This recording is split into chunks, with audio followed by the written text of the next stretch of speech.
अब का जो पंचायती राज 1992 का वो राज्य सरकारों पर निर्भर नहीं है, वो तो संविधान में उसकी व्यवस्था है। तो ये एक फर्क जो बहुत बड़ा परिवर्तन है, बहुत बड़ा परिवर्तन है ये। इस तरह से जनता के हाथ में ताकत ज्यादा दी। इसमें आरक्षण की व्यवस्था है। अनुसूचित जाति और अनुसूचित जनजाति को उनके जनसंख्या के अनुपात में आरक्षण। आप बता रहे हैं कि शहरों के लिए जो व्यवस्था है वो अलग तरह की व्यवस्था है, और जो पंचायती राज का है वो ग्रामीण क्षेत्रों तक, पंचायतों तक इसकी पहुंच है। तो इस संवाद की अगली कड़ी में फिर मेरे साथ हैं घनश्याम कपूर जी। तो घनश्याम कपूर जी, मैं जानना चाहूँगा, मुझे याद आ रहा है कि जब साक्षरता अभियान चला था हिमाचल प्रदेश में भी, उसमें सन 1996 के आसपास आप केरला गए थे। तो केरला शायद इसी संबंध में, पंचायती राज के संबंध में कोई कार्यक्रम था। इसी संदर्भ में बताया कि वो कार्यक्रम क्या था, किस सिलसिले में आप गए थे? जी हाँ, वर्ष 1992 में हिमाचल प्रदेश में संपूर्ण साक्षरता अभियान शुरू हुआ था। इस अभियान के बारे में भी बहुत सारी भ्रांतियां हैं। हाँ। कुछ लोगों को लगता था कि ये जो अनपढ़ लोग हैं उनको हस्ताक्षर आ जाए, पढ़ना लिखना आ जाए, लेकिन ये एक बड़ा व्यापक अभियान था। ये सिर्फ पढ़ाई लिखाई का अभियान नहीं था, अक्षर अंक ज्ञान प्राप्त करना ही इसका उद्देश्य नहीं था, बल्कि लोगों को जागरूक करना समाज के प्रति और अपने अधिकारों और कर्तव्यों के प्रति।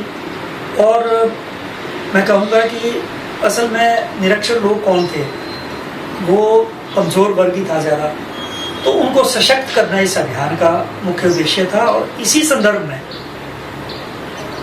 1996 में जब नवा जो ये बन रही थी 5 ईयर प्लान, पंचवर्षीय योजना नवी बन रही थी, उस वक्त केरल की सरकार ने एक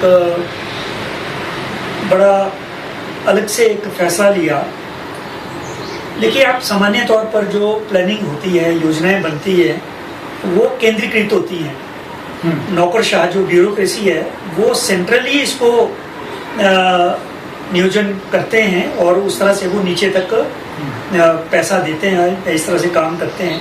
लेकिन केरल ने 1996 में क्या किया कि उन्होंने डिसेंट्रलाइजेशन किया प्लानिंग का, कि ग्रास रूट से, निचले स्तर से लोग जन भागीदारी से प्लानिंग करेंगे।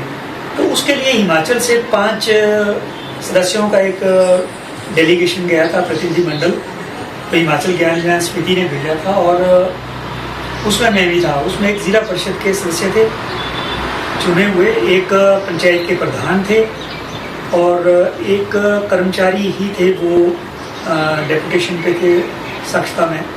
हम 5 लोग केरल गए थे और कन्नूम डिस्ट्रिक्ट में हमने ये इसको देखा जो नियोजन हो रहा था। हम वहाँ जाकर बड़े हैरान हुए। देखिए, आप अक्सर ये बात की जाती है कि जो दक्षिणी भारत के राज्य हैं वहाँ पर साक्षरता दर अच्छी है, जागरूकता अच्छी है और सरकार के कार्यक्रम धरातल पर बहुत सुदृढ़ता के साथ वो लागू होते हैं। तो हमने वहाँ देखा कि केरल में, और मॉडल भी है वो, पंचायती राज में वो आदर्श राज्य हैं, तो केरल में जो पंचायतों का आकार और साइज था वो इतना बड़ा था कि हमारी एक पंचायत वहाँ का एक वार्ड, अच्छा, इतनी बड़ी। तो वहाँ क्या हुआ कि वहाँ पर एक बड़ी पुरानी संस्था है, गैर सरकारी संस्था, केरल शास्त्र साहित्य परिषद, उनके साथ कोलैबोरेशन के साथ ये हमारा वहाँ पर जाना हुआ था। तो हम जब गए तो वो हमको पंचायत में ले गए। जब वो पंचवर्षीय योजना बना रहे थे तो कैसे बनी वो, उन्होंने क्या किया कि पहले हर पंचायत से कुछ लोगों को प्रशिक्षण दिया गया।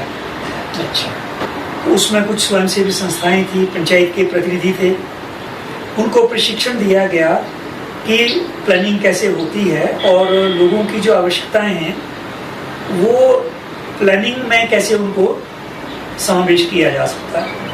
तो जब हम गए तो वार्ड स्तर पर ग्राम सभाएं हो रही थी। तो उन ग्राम सभाओं में जब हम गए पूरा ग्राम सभा में लोग हर घर से आते थे और पंजीकरण करने के बाद फिर एक थोड़ी देर के लिए नियोजन के ऊपर कुछ जो विशेषज्ञ थे वो कुछ लेक्चर देते थे कि नियोजन क्या होता है, कैसे होता है, तो ताकि आम लोगों में उसकी समझ बने प्लानिंग के बारे में।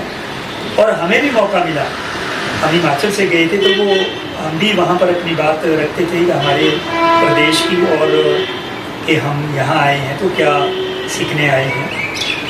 फिर क्या होता था कि उसके बाद जितने भी लोग आए होते थे उनसे वो उनकी रुचि दर्ज करते थे कि आपकी रुचि किस में है, शिक्षा में है, स्वास्थ्य में है, कृषि में है, या महिलाओं के मुद्दों पर है, या युवाओं के मुद्दों पर है।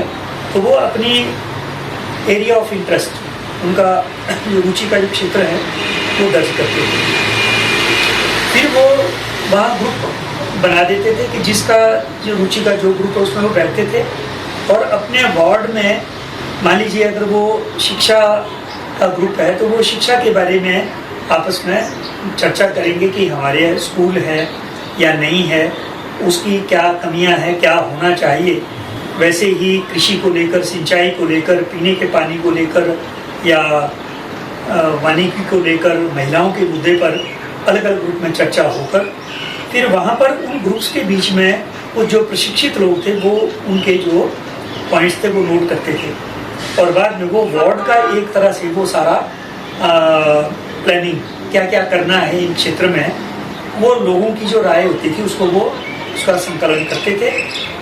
और उसके बाद वो वार्ड लेवल पर एक संकलित संग्रह करके पूरा फिर वो पंचायत स्तर पर वो हर वार्ड से वो प्लानिंग, उन्होंने क्या क्या प्लानिंग की, शिक्षा, स्वास्थ्य या महिलाओं के मुद्दे पर, युवाओं के मुद्दे पर, वो सारा इकट्ठा किया जाता था। उसके बाद वो संकलित करके जो पंचायत के प्लान को फिर वो खंड स्तर पर भेज देते थे। फिर वो खंड स्तर पर हर पंचायत का वो संकलित होगा, वो बनेगा ब्लॉक का प्लान और ब्लॉक से जाएगा वो जिला पर, हर ब्लॉक से वो प्लान बनकर आएगा और वो जिला का प्लान बनेगा और पूरे जिला का प्लान जो है वो बनकर फिर राज्य स्तर पर जो स्टेट प्लानिंग बोर्ड है उसको जाएगा, फिर वो स्टेट का प्लान बनेगा। किसने बनाया वो प्लान? वो ऊपर बैठकर ब्यूरोक्रेसी ने नहीं बनाया, बल्कि वो जनता ने बनाया। तो ये एक नया मॉडल उन्होंने दिया, वो मतलब एक तरह से पूरे देश के लिए एक मॉडल था कि इस तरह से अगर हम करेंगे, लोगों से अगर भागीदारी से हम प्लान करेंगे तो वो जनता का प्लान होगा। उसका नाम था पीपल्स प्लान। और लगता है ये देश का पहले किस्म का ऐसा एक बिल्कुल आयोजन था, बिल्कुल, जिसमें इस बात को महत्व दिया गया कि ऊपर अफसरशाही के माध्यम से कार्यक्रम ना बने, योजनाएं ना बने, लेकिन ग्रास रूट लेवल पर जो है वो योजनाएं तैयार की जाए, जनता जनता की जो समस्याएं हैं वो पहुंची जाए कि उनको किस तरह से इम्प्लीमेंट करना है, उसके लिए क्या किया जाए। स्वाभाविक है कि जो दूर से जो चीजें उतनी साफ नजर नहीं आती, जो एक वार्ड के अंदर लोग हैं उनकी समस्याएं वो ज्यादा अच्छी तरह से जानते हैं, वो ज्यादा अच्छा प्लानिंग कर सकते हैं, वो अवधारणा थी। और उससे क्या हुआ कि पूरे देश को एक मिला मॉडल की इस तरह से प्लानिंग हो सकती है।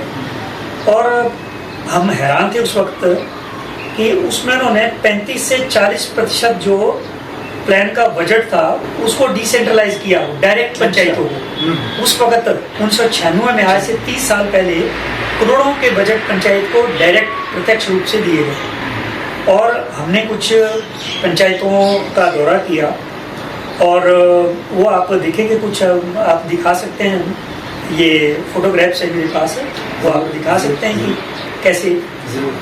और वहाँ पर एक और अनूठी बात थी, माइक्रो प्लानिंग, सूक्ष्म नियोजन। माइक्रो प्लानिंग का मतलब है कि जो पंचायत है वो अपने स्तर पर अपनी जो संसाधन है उनका बेस्ट यूज कैसे करना है, उसका कैसे इस्तेमाल करना है, वो प्लानिंग करनी। तो वहाँ पर मुझे याद है कि शायद थल्ल्याश्री पंचायत थी जो हिंदुस्तान की पहली पंचायत थी जहाँ माइक्रो प्लानिंग की, रिसोर्स मैपिंग की, उन्होंने संसाधनों की मैपिंग की कि क्या क्या हमारे पास संसाधन है, प्राकृतिक संसाधन और मानवीय संसाधन, ह्यूमन रिसोर्सेज और नेचुरल रिसोर्सेज क्या है और उनका पंचायत के लिए कैसे इस्तेमाल कर सकते हैं। तो ये पीपल्स प्लान जो है, एक कैंपेन था, पीपल्स प्लान कैंपेन PPC, तो जिसको हमें देखने का सौभाग्य प्राप्त हुआ।